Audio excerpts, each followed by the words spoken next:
and welcome to Career Chats, where we will be discussing every career from career paths to workplace realities. Today I'm going to be interviewing a high school biology teacher, Ms. Mabroku, I guess, who will give us some insights regarding the career of teaching. So, Miss, we're so happy to have you here with us. And our first question is, can you introduce yourself to our audiences? For sure. Thank you for having me. My name is Anita Mabruko. I have been a teacher for 5 years, and I've been sort of in and out of the biology world, both in the regular school year and throughout summer school.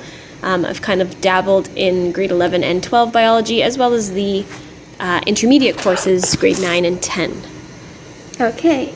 So, how did you discover an interest in biology? This actually first started in my grade 11 biology class, which is probably why it's my favorite course to teach. I kind of always had an interest in science, but didn't really know what type. I knew that I loved studying living things and their interactions in grade 9 and 10. When I got to the 11 bio, it really sparked my interest. Every unit, I felt like I was learning so much, even though it was just one kind of biology course. So that really started off my love for the science in general, which made me take it in grade 12. Yeah. Even though it got more difficult, I still loved it. And then I continued with a biology degree in my undergrad too. Okay. I love grade 11 biology too. So Yeah. I was thinking maybe pursuing a career in that. Yeah. Either. So the next question is, what do you like most about working in education? I find that the connections that I make have this impact on the job that I didn't really know about beforehand. I just thought teaching was just kind of, you get up here and you spew this information and kids take it in and that's it. But really what I've found that makes me love the job even more is those connections with the kids that I'm making, and also with the staff. I've made some lifelong friendships with my staff that I didn't see coming. I just kind of have gotten so close with them because you're together every day, and that just kind of is the way that the workplace is. You're very interactive, both with students, parents, teachers, and that community really makes me wake up every day and come every day. I love the content too. Of course, I love talking about biology, but having those connections and seeing someone else love it too is really what keeps me going through it. So you've talked about that you also taught math in the past. Mm-hmm. So do you prefer to teach math or biology? That's a good question. I always thought that bio and science would be my favorite. I sort of had a minor in math throughout my undergrad, so that's how I did it. I took more biology courses, minored in math, but something about teaching math and having it click in a student's head is very satisfying. I find that my teaching style in math is a little bit more of almost like a questioning kind of route in science as well. So I found that I really do like teaching math, but the content of biology I prefer more.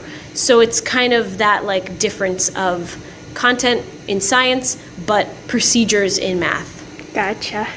So next we're heading into some questions regarding career in education. Mm-hmm. So is a high school teacher a good job in Canada? Yeah, I would say generally it is. I would say we're kind of in the middle ground for countries in terms of pay and benefits. It's pretty standard. It's great in terms of consistency. So I was able to get permanent in I believe my third year of teaching. So I was doing something called long-term occasional teaching for about 3 years. And that's where you get a long-term contract that you stay at a school for a certain amount of time, and then you have to leave. Now I have a permanent contract at a school in the West End, and it didn't take me too long to get there. I've had pretty consistent, steady work since I've started. So the pay is generally pretty good, the benefits are great, and just the kind of day-to-day work-life balance is pretty good. Sometimes it's more strenuous in certain months than others. When it's midterm season, that gets heavy. I'm also in special education sometimes, so IEP writing can get heavy, so those sorts of things. But generally, it's nice to kind of have a good work-life balance.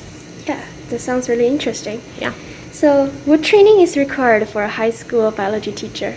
So in Canada, we do need an undergraduate degree typically.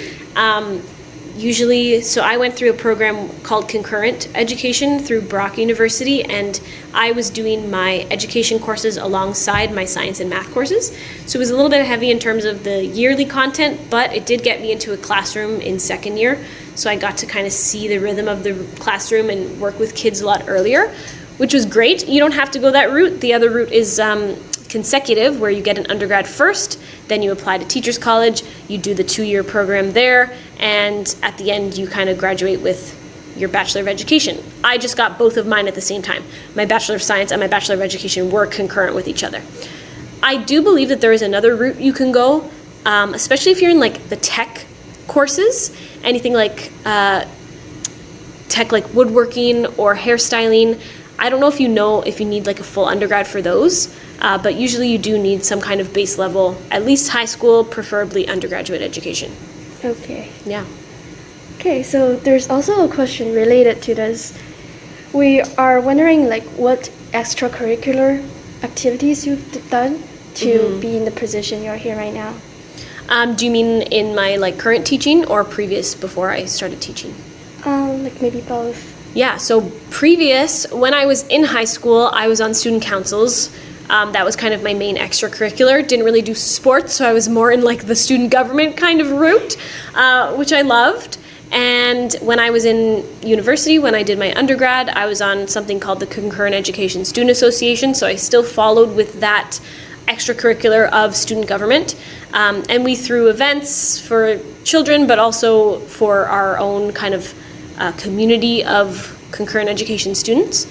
And after that, once I started teaching, I got into extracurriculars wherever I could in every school. So science club and math club, I was typically in and running. And then I started doing SAC, the Student Activity Council, at my current school, which is pretty high demand, but very rewarding as well. Okay. Yeah. So do you have any concerns regarding the future of teaching? I think everything will work itself out. There are, of course, concerns with the current kind of AI movement and how things are moving towards having all this information just really at the touch of a button. It kind of makes me rethink what research is really about. If something can kind of just research for you and spit it out, I feel like we should be moving in that direction. Of course, still using a critical lens, but definitely being able to take information from a place where it's all summarized. So I am worried about, lab reports, any kind of work where students have to write. It's possible that they can use this programming now to do it, which just means that we need to change the way that we are marking and grading and assessing students, because it's kind of moving further away from memorization and closer to understanding and critical thinking. Yeah, things like ChatGPT is really concerning right now for teachers, of course. It is very concerning. So do you have any advice you can give to people who want to become a teacher? Any advice? I'll wait for them. Any advice for them?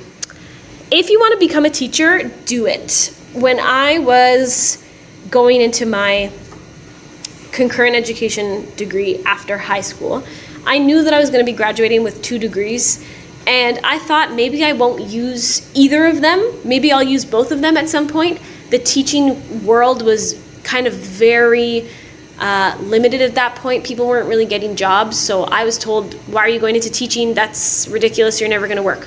But when I graduated 5 years later, enough time had gone by that things changed, and I got hired like quite quickly in my first year. So just do it. If it's something that even sparks your interest at all, it's worth it to just, if you can kind of manage it, go through and get the degree anyway. Even if you don't use your education degree in the way that you thought you would.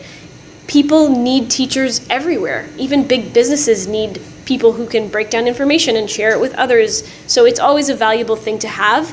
At the end of the day, the job in general is very fun because, of course, we're working with kids all day, and generally we love doing that. It's rewarding. It's extremely difficult at times, for sure, but I would say that the rewards outweigh the kind of downfalls of it all. Yeah, for sure. So let's dive more about like high school courses. Like most of these questions are from myself, and Yeah. also some of from also grade 11 students Okay. that want to pursue career in biology or want to know more about these courses. Right. So the first question is, would you recommend students taking grade 11 biology? I say that everyone in high school should take grade 11 biology.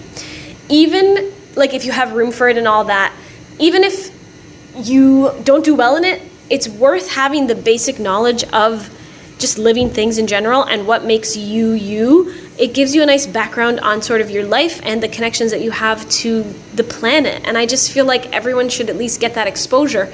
Otherwise, you might not really see it. And you might kind of talk about it in social sciences classes. It's possible that it comes up in other places, but having the basic understanding of how you got here, I think puts a lot of value in people's lives. So I always say everyone should take 11 bio if they can. It's only going to do kind of good things for you. Yeah, agreed. So, what would you say about grade 12 biology courses? Would you recommend students taking it? Yeah, I think the 12 bio, if two things happen, if you enjoy the 11 bio and you do well enough in it, you should take the 12. I think there's no reason why you shouldn't. Yes, it's heavier, there's more content, there's more terms, but if you found a drive in you, you'll make it happen. And sometimes the grades at the end of the day don't matter. If you have a passion for it, you go for it, and you will get there at some point in time. You just keep trying, because that's worth it. It's more worth it to go into something that you love, that maybe you're not the best at, than going into something that you're good at but you hate.